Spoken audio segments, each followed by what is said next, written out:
নবম pay scale ২০২৬ আজকের সর্বশেষ আপডেট।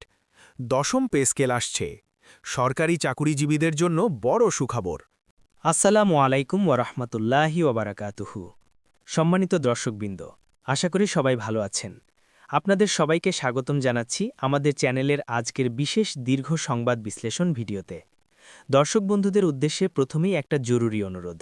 যারা এখনও আমাদের চ্যানেলটি সাবস্ক্রাইব করেননি তারা এখনই সাবস্ক্রাইব বাটনে চাপ দিন, পাশের বেল আইকনটি অল করে দিন, যাতে সরকারি চাকরি, বেতন, পে স্কেল, ভাতা ও গুরুত্বপূর্ণ সব আপডেট সবার আগে আপনারা পেতে পারেন।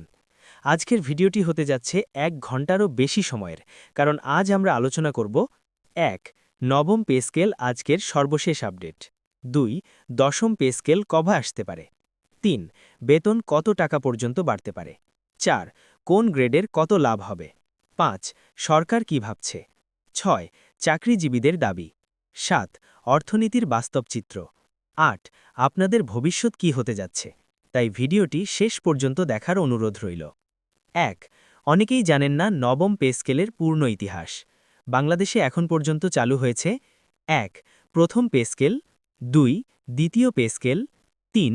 তৃতীয় পে স্কেল, নবম জাতীয় বেতন কাঠামো। বাস্তবায়ন হয় ২০১৫ সালে।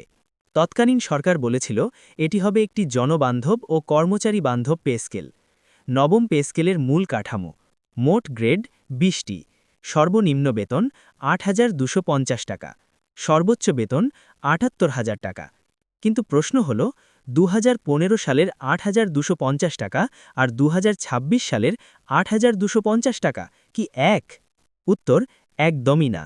দর্শক বন্ধুরা, গত ১০ বছরে চালের দাম বেড়েছে, তেলের দাম বেড়েছে, গ্যাস বিদ্যুৎ বেড়েছে, বাড়ি ভাড়া বেড়েছে, চিকিৎসা খরচ বেড়েছে, শিক্ষা ব্যয় বেড়েছে।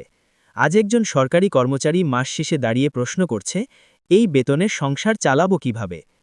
অনেক কর্মচারী ঋণ করে সংসার চালাচ্ছেন, সন্তান পড়াচ্ছেন, চিকিৎসা করাচ্ছেন। এই কারণেই পে স্কেল পরিবর্তনের দাবি দিন দিন জোরালো হচ্ছে। এখন আসি মূল বিষয়ে। এখন আজকের সর্বশেষ আপডেট কি? বিশ্বস্ত সূত্র জানাচ্ছে, অর্থ মন্ত্রণালয়ে একাধিক বৈঠকে নতুন বেতন কাঠামো নিয়ে আলোচনা হয়েছে।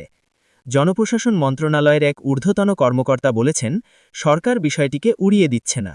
একটি পে স্কেল রিভিউ কমিটি গঠনের প্রস্তাব রয়েছে।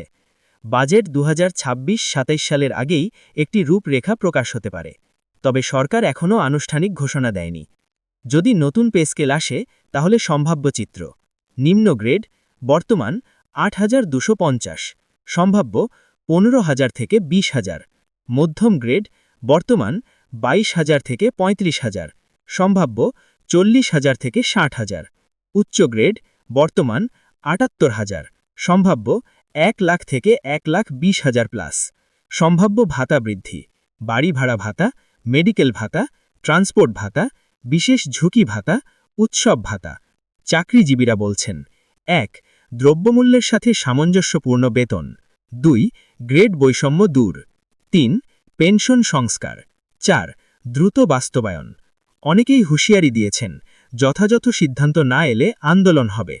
সরকার বলছে, বাজেট সীমাবদ্ধতা, রাজস্ব আয়, আন্তর্জাতিক ঋণ, IMF শর্ত, সবকিছু মিলিয়ে সিদ্ধান্ত নিতে হবে। তবে সরকার এটাও বলছে, কর্মচারীদের কষ্ট আমরা বুঝি। প্রিয় দর্শক, সব মিলিয়ে বলা যায়: ১. নবম পে স্কেল নিয়ে আলোচনা চলছে। ২. নতুন পে স্কেল আসার সম্ভাবনা আছে।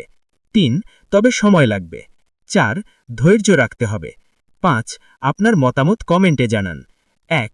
বেতন কত হওয়া উচিত? ২. আপনি কোন গ্রেডে আছেন? ভিডিও ভালো লাগলে লাইক দিন, শেয়ার করুন, আর অবশ্যই চ্যানেল সাবস্ক্রাইব করুন। আল্লাহ হাফেজ। আবার দেখা হবে নতুন আপডেটে।